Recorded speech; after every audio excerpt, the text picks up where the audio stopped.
Welcome to ABN business news. దేశీయ stock market సూచీలు స్వల్ప లాభాల్లో ప్రారంభమయ్యాయి. సెన్సెక్స్, నిఫ్టీ స్వల్ప లాభాల్లో ట్రేడ్ అవుతున్నాయి.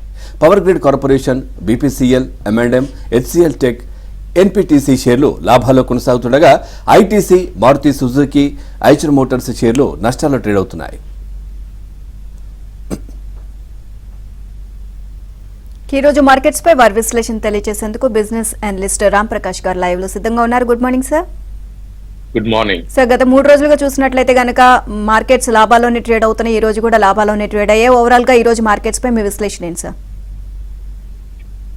Range bound with positive bias ఉండే అవకాశం ఉందండి. ఎందుకంటే ఇవాళ చాలా ఇంపార్టెంట్ ఈవెంట్ ఆర్బీఐ ఏదైతే బై మంత్లీ ఈవెంట్ ఉంటుందో అది ఇవాళ 10 o'clock మీటింగ్ ఉంది. సో దానిలో కూడా కొంచెం ఇంట్రెస్ట్ రేట్ కి సంబంధించింది డైరెక్షన్ ఇచ్చే అవకాశం ఉంది.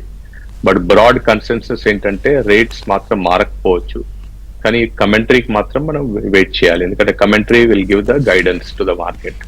సో వృద్ధి రేట్లు ఎలా ఉండబోతున్నాయి, వాళ్ళ డైరెక్షన్ ఏంటి అనేది కొంచెం డీటెయిల్డ్ కామెంటరీ చదివిన తర్వాత I think markets will react కొంచెం పాజిటివ్ గానే అని అనుకుంటున్నాను. బ్యాంక్ షేర్స్ కాస్త డౌన్ ఫాల్ అవుతున్నాయి. ఈ సమయంలో ఇప్పుడు ఇన్వెస్ట్ చేయడం కరెక్టే అంటారా?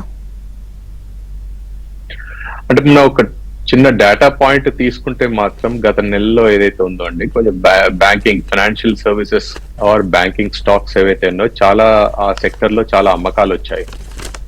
ఫైనాన్షియల్ సర్వీసెస్, ఎఫ్ఎంసీజీ, తర్వాత మైనింగ్ అండ్ మెటల్స్, కెమికల్స్, ఈ స్టాక్స్ ఏదైతే చాలా పెరిగాయో దానిలో ప్రాఫిట్ బుకింగ్ వచ్చి గత నెలలో చూస్తే మనం చాలా సెల్లింగ్ వచ్చాయండి. ఫారెన్ పోర్ట్ఫోలియో ఇన్వెస్టర్స్ ఏవైతే ఉన్నాయో దానిలో సెల్లింగ్ వచ్చింది కాబట్టి బ్యాంక్ షేర్స్ కూడా కొంచెం కన్సాలిడేట్ కింద పడుతున్నాయి. అదే మాదిరిగా పాజిటివ్ ఏదైతే ఉంటుందో I think they have shifted the trend to IT, telecom, oil, gas, power, ఇటువంటి సెక్టర్ లో చాలా పాజిటివ్ కొనుగోలు చేశారు, బయింగ్ వచ్చింది. సో సెక్టోరల్ షిఫ్ట్ అనేది కొంచెం అయింది కాబట్టి మనం we can see realignment of sector. So financial services లో, బ్యాంక్స్ లో కొంచెం సెల్లింగ్ వచ్చింది లాస్ట్ మంత్ లో, almost close to 30,000 crores plus అన్ని సెక్టర్ లో కలిపి 40,000 crores వరకు వచ్చిందండి. సార్, విదేశీ సంస్థాగత మదుపుదారులు భారత మార్కెట్ షేర్స్ ని ఎక్కువగా అమ్మడానికి గల రీజన్ ఏంటంటారు? హై లెవెల్స్ లో కొంచెం ప్రాఫిట్ బుకింగ్ తప్పకుండా వస్తుందండి. అందుకోసం చెప్పాను ఇంతకు ముందుగా. సో సెక్టరల్ షిఫ్ట్ ఏదైతే ఉందో, సెక్టర్స్ ఏవైతే కొంచెం లాస్ట్ 6 months 1 year చాలా పర్ఫార్మ్ చేశారో దానిలో హై లెవెల్స్ లో అమ్మేసిన తర్వాత నెక్స్ట్ ఐటీ లోకి మళ్ళీ బయింగ్ చేశారు. ఐటీలో చేశారు, టెలికామ్ లో చేశారు, ఆయిల్, గ్యాస్, పవర్, ఇటువంటి సెక్టర్ లో కూడా కొనుగోలు చేశారు. సో ఇక్కడ అమ్మేసిన తర్వాత అక్కడ కొనుగోలు చేశారు. నిన్న కొన్ని కంపెనీస్ రిజల్ట్స్ ని అనౌన్స్ చేసేసారు. వాటి రిజల్ట్స్ ఏ విధంగా ఉంది? బాగున్నాయండి. ఐ థింక్ అశోక్ లీలాండ్ ఉందనుకోండి, results are really good. Britannia 5% upward in the top line growth. So కొన్ని కంపెనీస్ అబౌవ్ ఎక్స్పెక్టేషన్స్, కొన్ని in line with expectations. So ఈ 2 కంపెనీస్ మాత్రం I think these are good companies where they have given good results. So ఇవాళ కూడా చాలా results ఉన్నాయి. ఇవాళ LIC ఉందనుకోండి, LIC, SBI life, ICICI prudential, తర్వాత యూ హ్యావ్ మ్యాక్స్ న్యూయార్క్, ఇటువంటి నంబర్స్ కూడా చాలా పెరిగాయి. You have seen the premium growth ఏదైతే ఉందో, టాప్ లైన్ గ్రోత్ ఉందో చాలా పెరిగాయి. ఇవాళ ఎల్ఐసి రిజల్ట్ కూడా ఉంది, గ్రాసిమ్ రిజల్ట్ ఉంది, power finance corporation, Apollo hospitals, BEML, Patanjali foods, sugar లో బలరాంపూర్ చిని, ఇటువంటి మంచి కంపెనీస్ లో కూడా ఇవాళ రిజల్ట్స్ డిక్లేర్ చేయబోతున్నారు. అండ్ ఈ రోజు అంటే ఈ వారానికి చూసుకున్నట్లయితే కనుక ఐపీఓస్ వచ్చే అవకాశం ఉందా సార్? ఐపీఓస్ మేజర్ పెద్ద ఏం లేవండి. I think you have something on India bulls finance, the rights issue ఒకటి చాలా వస్తుంది. So someone can really look at rights issue. But నేను IPOs I would not suggest too much, ఎందుకంటే చాలా చిన్న ఐపీఓస్ కూడా almost 50 times 60 times oversubscribe అవుతుంది. సో కొంచెం జాగ్రత్తగా చూసుకొని చేయాలండి. అండ్ ఈ రోజు మార్కెట్ ట్రేడర్స్ ఫోకస్ చేయవలసిన షేర్స్ ఏమైనా ఉన్నాయా? SBI life insurance and LIC ఇవాళ I think they are going to declare results. Lupin, Cummins India, NMDC can be looked at, ఇటువంటి stocks. So fundamentally strong companies. But otherwise అంతా కూడా you can look at post RBI meet, market directional ఎలా ఉంటుందో you can look at based on that. But Nifty broad trading range కూడా మీకు 21,500 to 22,300 ఇదైతే broad trading range. But immediate గా మీకు 21,600 to 22,100 ఇది the trading range. So you can look at. But bank Nifty చూసుకున్నా కూడా support levels are 45,620 and 45,530 is the support levels. Resistance can be 46,180, 46,300. So if 46,300 తర్వాత cross అయితే మీకు 46,580 to 890 వరకు వెళ్ళే అవకాశం ఉంది. అండ్ మార్కెట్స్ లో టెక్నికల్ గా సపోర్ట్ లెవెల్స్ ఎక్కడ ఉన్నాయి సార్, అండ్ షార్ట్ టర్మ్ గా ఎక్కడ ఉంది? ఇంతకుముందు నిఫ్టీ ట్రేడింగ్ రేంజ్ ఏదైతే చెప్పానండి, that is lower side on 21,500 and higher side on 22,300 is the broad trading range. So ఈ దీనిలో మీరు ట్రేడింగ్ రేంజ్ చూసుకో. ఇక రెపో రేట్ల తగ్గింపు ఈసారి కూడా ఉండదన్న స్పష్టమైన సంకేతాల నేపథ్యంలో ఆర్బీఐ గవర్నర్ శక్తికాంత దాస్ నేడు ద్వైమాసిక ద్రవ్య పరపతి విధానం ప్రకటించనున్నారు. ప్రస్తుతం రెపో రేటు 6.5% ఉంది. గత ఏడాది ఫిబ్రవరిలో రెపో రేటును 0.25% పెంచి 6.5% చేసిన తర్వాత వరుసగా 5 విడతలుగా ఆర్బీఐ అదే స్థాయిలో స్థిరంగా కొనసాగిస్తూ వస్తోంది.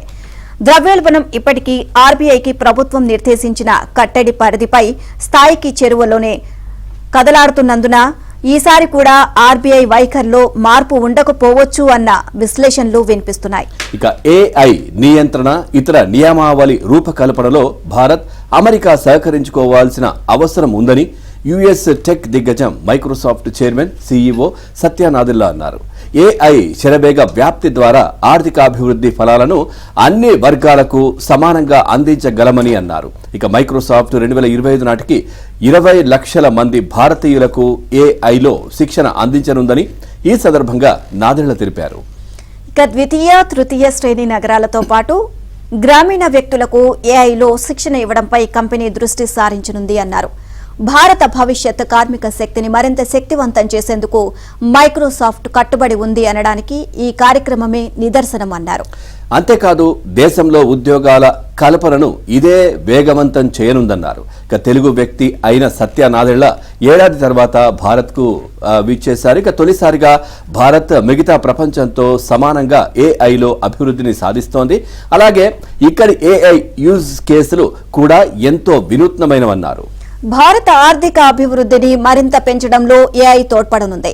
ప్రపంచంలో అధిక వృద్ధి రేటు సాధిస్తున్న దేశాల్లో భారత్ కూడా ఒకటి. ఎలక్ట్రానిక్స్, ఐటీ మంత్రిత్వ శాఖ అంచనాల ప్రకారం 2025 నాటికి భారత జీడీపీ $5 లక్షల కోట్ల చేరుకోనుండడం, ఇందులో ఏఐ ఆధారిత వృద్ధి వాటా 10% ఉండనుంది.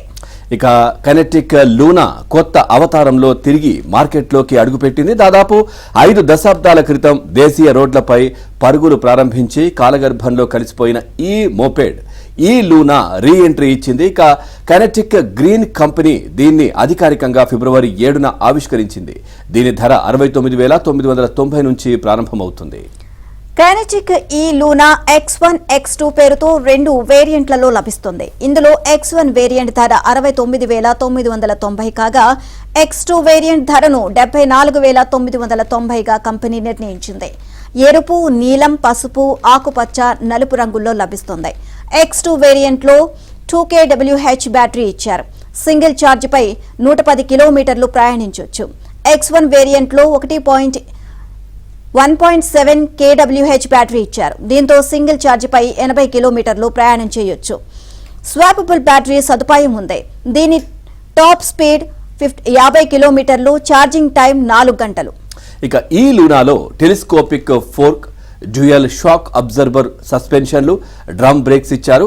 ఇక LCD instrument console, side stand sensor, USB charging వంటి సదుపాయాలు ఉన్నాయి. ఇక బ్యాగ్ క్యారీ చేయడానికి హుక్ ఇస్తున్నారు. ఇక లగేజ్ తీసుకువెళ్లేందుకు వీలుగా వెనక సీటు తొలగించుకునే సదుపాయం కూడా ఉంది.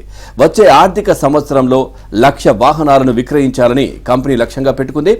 500 చెల్లించి కైనెటిక్ గ్రీన్ వెబ్సైట్లో ఈ లూనాను బుక్ చేసుకోవచ్చు. ప్రస్తుతం పెట్రోల్ వేరియంట్లో దొరుకుతున్న టీవీఎస్ ఎక్సెల్ కు కైనెటిక్ లూనా పోటీనివ్వనుంది.